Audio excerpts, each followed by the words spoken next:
Electrostatic का 5वां lecture करेंगे और आज हम पढ़ेंगे कूलम्ब्स लॉ।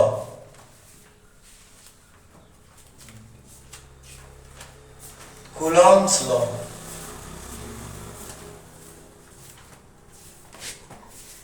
कूलम्ब साहब ने दो चार्जों के बीच लगने वाले बलों के बारे में बताया है कि किसी भी कोई भी दो चार्ज होता है और दोनों चार्जेस अगर r डिस्टेंस पर होता है तो उसके बीच लगने वाला बल इलेक्ट्रोस्टैटिक फोर्स कितना होता है, इसके संबंध में कूलम्ब साहब ने बताया। मैं मान लेता हूं यहां कोई पॉइंट है A और यहां पर चार्ज है Q1 और इससे r दूरी पर स्थित B कोई पॉइंट है, r दूरी पर स्थित B कोई पॉइंट है जिस पर चार्ज है Q2 और इन दोनों चार्जों के बीच लगने वाले बल को किसने बताया था? कूलम्ब साहब ने बताया था। यानी दोनों चार्जों के बीच लगने वाला बल क्या है? इलेक्ट्रोस्टैटिक फोर्स है। वो कितना है इसके संबंध में कूलम्ब साहब ने बताया था। अब दोनों चार्जों के बीच लगने वाला बल का आशय यह है कि बीच केवल यहां ही नहीं लग रहा बल्कि प्रत्येक पॉइंट पर F बल लग रहा है, प्रत्येक पॉइंट पर। ठीक है तो कूलम्ब साहब ने दो चार्जों के बीच लगने वाले बल के लिए अपना नियम दिया था, दो नियम दिया था जिसे कूलम्ब का नियम कहा गया। ठीक है ना, चार्जों के बीच लगने वाले बल के लिए कूलम्ब साहब ने दो नियम दिया था जिसे कूलम्ब का नियम कहा गया। तो कूलम्ब के कुल दो नियम होते हैं सर। कूलम्ब के कुल दो नियम होते हैं सर।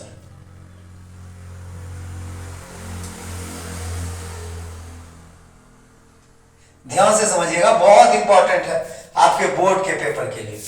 पहला नियम है कि कह रहा है कि दो चार्जों के बीच, कौन चार्जेस हमारे पास? दो चार्जेस Q1 और Q2। दो चार्जों के बीच लगने वाला यह जो F बल है, दो चार्जों के बीच लगने वाला यह F बल चार्जों के गुणनफल का समानुपाती या अनुक्रमानुपाती होता है। ठीक है, डायरेक्टली प्रोपोर्शनल होता है। यानी दो चार्जों के बीच, दो चार्जेस के बीच लगने वाला बल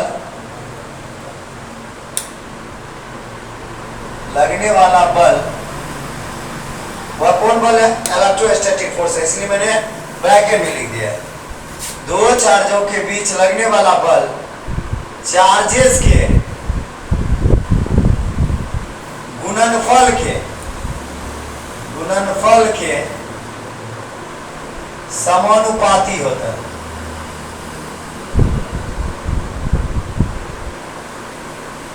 ओके, यानी दो चार्जों के बीच लगने वाला जो यह बल है चार्जों के गुणनफल के Q1 एंड Q2 के गुणनफल के डायरेक्टली प्रोपोर्शनल होगा। अगर Q1 और Q2 का मान बढ़ेगा तो F का भी मान बढ़ेगा और F का भी मान बढ़ेगा तो Q1 और Q2 का भी मान बढ़ेगा। ठीक है, और दूसरा नियम कहता है कि दो चार्जों के बीच लगने वाला जो बल है, और वह बल कौन है? F। दो चार्जों के बीच लगने वाला बल चार्जों के बीच के दूरी के वर्गों का व्युत्क्रमानुपाती है। याद रखिएगा, दूसरा नियम है कूलम्ब का, दो चार्जों के बीच लगने वाला यह जो बल है इसके बीच के दूरी के वर्गों का व्युत्क्रमानुपाती होगा। दो चार्जेस के बीच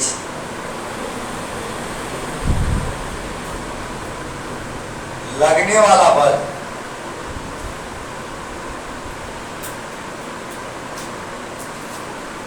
है चार्जेस के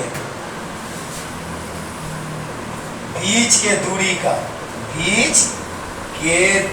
के वर्गों का इनवर्सली प्रोपोर्शनल होता है, यानी व्युत्क्रमानुपाती होता है।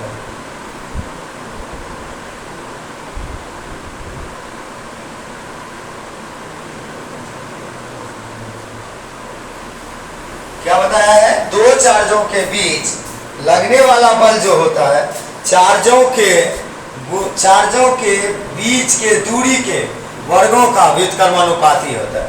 दैट इज हम इसको ऐसे लिख सकते हैं, F inversely proportional to the R square. यानी अगर F का मान ज्यादा होगा तो दूरी कम होगा, F का मान कम होगा तो दूरी ज्यादा होगा। यही था कूलम साहब का नियम। ठीक है, तो कूलम साहब ने दो चार्ज के बीच लगने वाले बल के लिए एक अपना दो नियम दिया था। इसके अंतर्गत उन्होंने बताया था कि दो चार्जों के बीच लगने वाला बल जो होता है चार्जों के गुणनफल के डायरेक्टली प्रोपोर्शनल होता है, तथा दो चार्जों के बीच लगने वाला बल चार्जों के बीच के दूरी के वर्गों का इनवर्सली प्रोपोर्शनल होता है। ठीक है, ये आप मैं रफ कर देता हूं, इसे उतार लीजिएगा। ओके, ये समझ में आ चुकी है सभी को। तो अब हम इसी का मैथमेटिकली देख लेते हैं कि वास्तव में दो चार्जों के बीच लगने वाला बल का कितना मान हो, यानी दो चार्ज के बीच लगने वाले बल का मान क्या होगा। अब हम इसको मैथमेटिकली समझते हैं। ओके, चलिए आइए समझते हैं।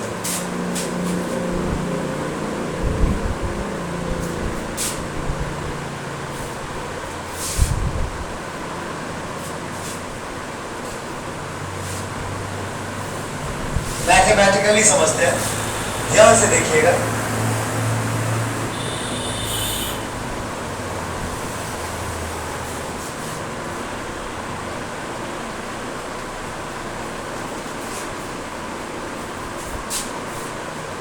हम मान लेते हैं कि हमारे पास दो चार्ज Q1 और Q2 है।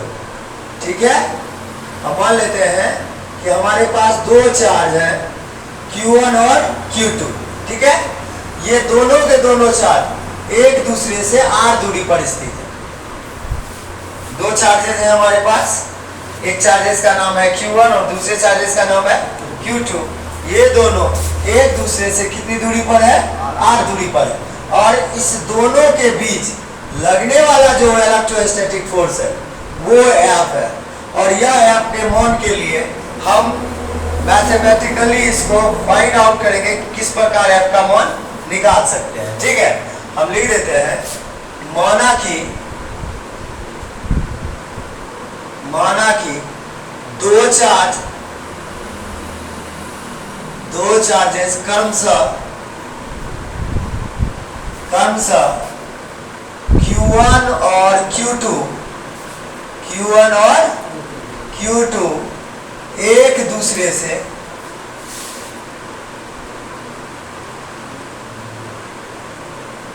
r दूरी पर स्थित है।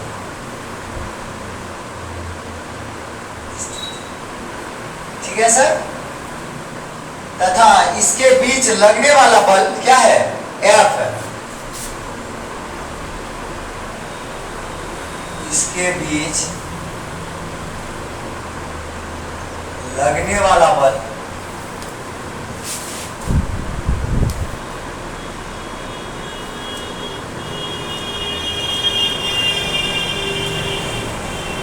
ओके, अतः कूलोम के नियम का हम सहारा लेंगे इसमें, कूलोम के नियम से।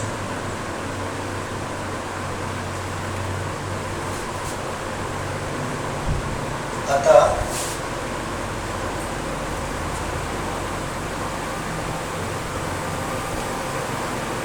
कूलोम के नियम से, कूलोम के नियम से अगर हम बात करेंगे तो कूलोम के नियम से जो फोर्स होता है वो दोनों चार्जेस के मल्टीपल के डायरेक्टली प्रोपोर्शनल होता है। ओके, इसको इक्वेशन बना लीजिए। एंड जो फोर्स लगने वाला होता है दो चार्जों के बीच, उसके दूरी के वर्गों का व्युत्क्रमानुपाती होता है। इसको सेकेंड इक्वेशन बना दीजिए। ठीक है, combined equation 1 and 2, combined equation 1 and 2 एक समीकरण 1 और 2 को कंबाइन करने पर हमें क्या आएगा, F proportional Q1 into Q2 upon R का स्क्वायर। जैसे ही प्रोपोर्शनल हटता है तो कोई कांस्टेंट आता है, तो कूलम कांस्टेंट को हम C या K कह सकते हैं सर, ठीक है, क्या कह सकते हैं, C या K। तो K into Q1 into Q2 upon R का स्क्वायर। ओके, ये K क्या है सर, इसको इक्वेशन थर्ड कर लीजिए।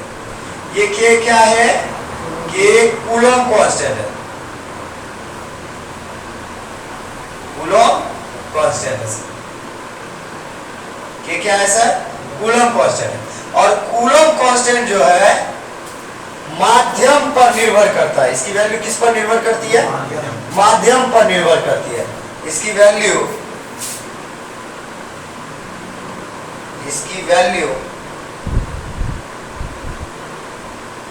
किसी मीडियम पर निर्भर करती है।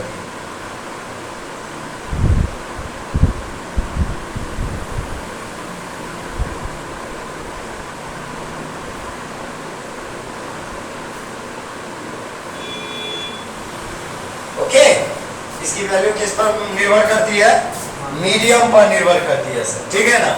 अब देखिए K का मान अगर देखेंगे आप, किसका मान, K का मान, तो K के मान है तो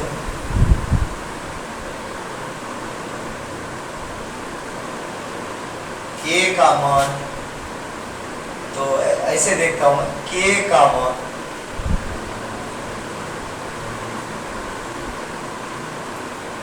one upon 4 pi epsilon not into epsilon या 9.1 गुना 10 की घात, सॉरी 9 गुना 10 की घात 9, इसका ऐसा यूनिट थोड़ा मैं भूल रहा हूँ,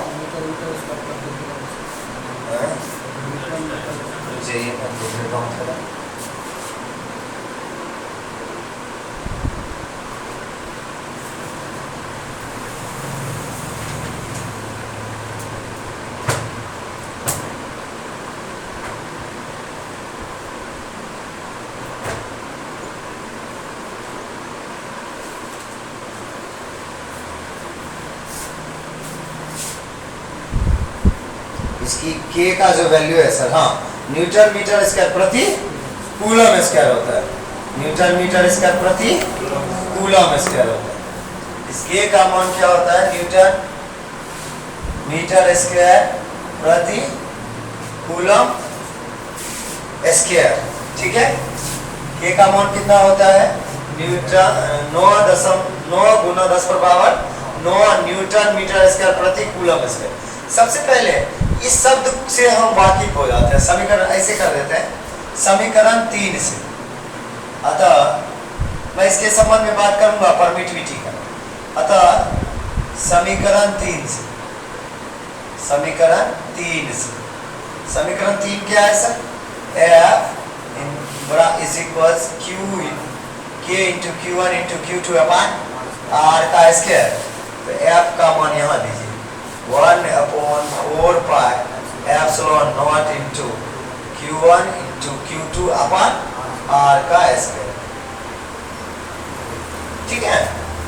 चलिए एक शब्द से हम चर्चा करवाते हैं आपको, परमिटिविटी। इसको परमिटिविटी से रिप्रेजेंट करते हैं, ठीक है, और इसको एप्सिलॉन कहते हैं। क्या कहते हैं, एप्सिलॉन, ठीक है ना। हम थोड़ा सा और चर्चा कर लेते हैं इसके संबंध में। अगर अक्सर देखिए चार्जेस को अक्सर वायु या निर्वात में लिया जाता है। अक्सर हम जितना भी एक्सपेरिमेंट करते हैं चार्जेस के संबंध में, ज्यादातर चार्जेस को वायु या निर्वात में लेते हैं, ठीक है ना। तो वायु एक केस जनरेट करते हैं, वायु या निर्वात में F फोर्स, इलेक्ट्रोस्टैटिक फोर्स कर दे,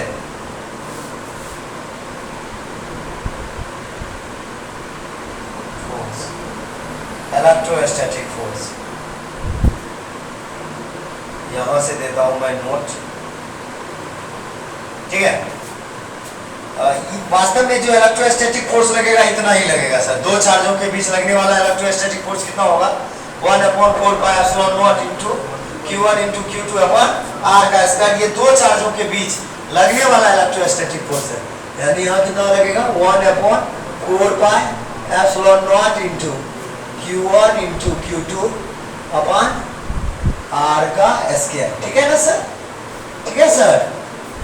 अब देखिए नोट, अगर मैं यह बात कर लूं वायु या निर्वात में इलेक्ट्रोस्टैटिक फोर्स होगा, आप नॉट से रिप्रेजेंट करेंगे और यहाँ लगाएंगे 1/4πε0 into Q1 into Q2 upon R का स्क्वायर। समीकरण नंबर इसको 1 दे देते हैं।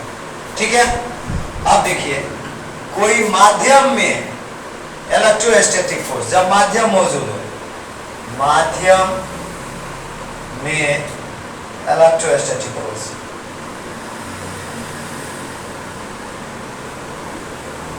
माध्यम में इलेक्ट्रोस्टैटिक फोर्स होगा F इन मीडियम। देखिए फोर्स और मीडियम, फोर्स और मीडियम हो जाएगा 1/4πε0 नॉट है ना, नॉट की जगह अब क्या लग जाएगा? In medium. ओके, क्या लग जाएगा? In medium into Q1 into Q2 upon R का स्क्वायर। Equation number 2। ठीक है। अगर मैं क्या करूं, F0 को Fm से भाग दूं, F0 को मैं Fm से क्या दूं? भाग दूं, तो क्या हो जाएगा sir? 1/4πε0 into Q1 into Q2 upon R का स्क्वायर। और यहाँ क्या हो जाएगा sir? 1/4πε in medium Q1 into Q2 upon R का स्क्वायर। ठीक है सर। ये तमाम चीजें कर जाएंगी और रिजल्ट निकलेगा F0 बटे Fm is equals epsilon in medium बटे एप्सिलॉन नॉट। ये भी कंक्लूजन याद रखिएगा। माध्यम में परमिटिविटी, निर्वात में या वायु में परमिटिविटी, किसी निर्वात या वायु में इलेक्ट्रोस्टैटिक फोर्स Fm, किसी माध्यम में इलेक्ट्रोस्टैटिक फोर्स। समझ में आया? तो देखिए एक बात स्पष्ट हो रहा है, किसी माध्यम वायु या निर्वात में इलेक्ट्रोस्टैटिक फोर्स और माध्यम में इलेक्ट्रोस्टैटिक फोर्स का अनुपात जो होता है एक दूसरे का रिवर्सेबल होता है, परमिटिविटी का होता है। अगर मैं यहाँ से एप्सिलॉन m की बात करूँ, एप्सिलॉन इन मीडियम की बात करूँ, तो कितना हो जाएगा एप्सिलॉन इन मीडियम? थोड़ा सोचते हैं तो क्या हो जाएगा sir? F0 upon Fm into E0 epsilon not. यही है ना सर? देखिए ये दोनों मल्टीपल होंगे, ये कुछ इस तरह। ओके, यह भी मीडियम का एप्सिलॉन है। ठीक है। अब इन तमाम चीजों को देखिए, दो इक्वेशन आपको क्लियर हो चुका है सर। ठीक है। अब एक इक्वेशन बताना है, एक वर्ड के बारे में, परमिटिविटी के बारे में चर्चा करना है। ठीक है ना? इसके बाद हम परमिटिविटी के बारे में चर्चा करेंगे। वास्तव में परमिटिविटी का रिलेशन कूलम्ब से है। देखिए कूलम्ब से है ना परमिटिविटी का रिलेशन, तो हम स्पेशल परमिटिविटी को समझ लेते हैं। ठीक है। ओके, इसको आप लोग उतार लीजिएगा। ठीक है। और एक और कंक्लूजन हम बता रहे हैं आपको। अब माध्यम और दोनों अगर आ जाए तो वास्तव में जो इक्वेशन बनेगा इलेक्ट्रोस्टैटिक फोर्स का F ऑफ E का, वो वास्तव में बनेगा 1/4πε0 इंटू एप्सिलॉन इन मीडियम होगा ना, जैसे जैसे उसके वैल्यू बदलती जाएगी sir. Q1 into Q2 upon R का स्क्वायर। ये मेन फॉर्मूला चलता है सर, इलेक्ट्रोस्टैटिक का मेन फॉर्मूला ये चलता है। ये तो हमने रिजल्ट निकाला सर। ओके, ठीक है। अब हम बात करेंगे अगला परमिटिविटी का। ठीक है सर।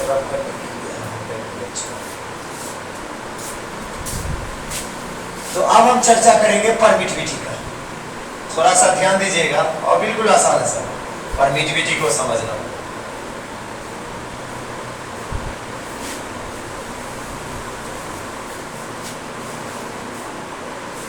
एक्चुअल में ये रजिस्ट करता है किसी भी इलेक्ट्रिक फील्ड को, ठीक है।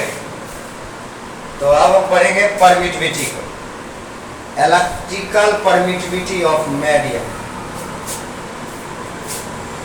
छोटा सा कॉन्सेप्ट है, इलेक्ट्रिकल परमिटिविटी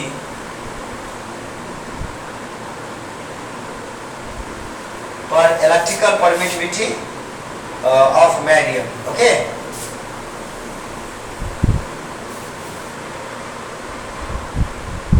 इसको एप्सिलॉन से रिप्रेजेंट करते हैं। किससे?